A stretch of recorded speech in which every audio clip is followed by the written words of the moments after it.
The end of British rule and the partition of India triggered a battle for control of Kashmir.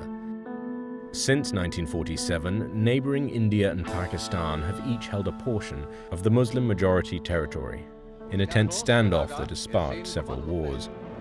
A first war began in 1947 after Pakistani tribal militia entered the former princely state of Jammu and Kashmir. The king of the state at the time, Maharaja Hari Singh, asked India for help and signed a letter of accession to India's last British viceroy, Lord Louis Mountbatten. The United Nations Security Council mediated the conflict, and on January 1, 1949, a ceasefire came into effect. A series of border skirmishes led to the 1965 Indo-Pakistani War. The conflict lasted only 17 days, but there were thousands of casualties.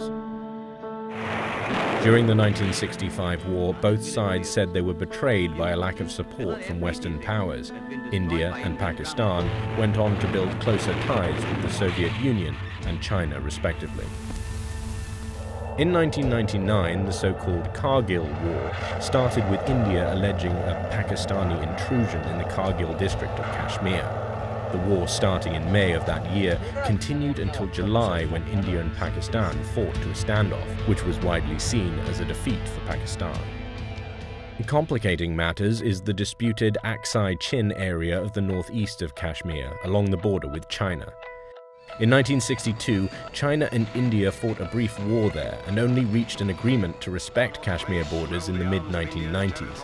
China, however, continues to hold Aksai Chin.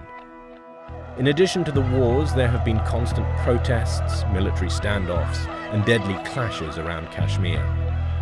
The 2016 killing of Burhan Wani, commander of the Kashmiri separatist group, Hizbul Mujahideen, triggered an unprecedented level of violence. The militant leader, with a large following among young people and a strong social media presence, was killed by Indian government forces which consider Wani's organization to be a terrorist group. Thousands of people took to the streets and hundreds were killed in protests and the demonstrations that followed. Among those killed was veteran journalist Sujat Bukhari, who was shot dead along with one of his bodyguards. In June 2018, the United Nations published its first ever report on the ongoing unrest in Kashmir.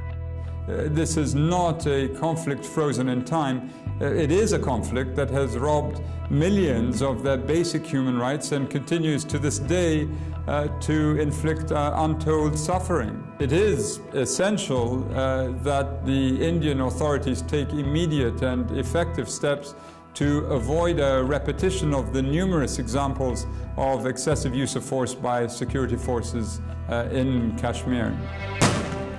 But despite the UN report including a call for a major investigation into human rights abuses, deadly violence has continued in the disputed territory. At least 324 militants and security personnel were killed in 2018 alone, making the year one of the bloodiest in Kashmir's recent history.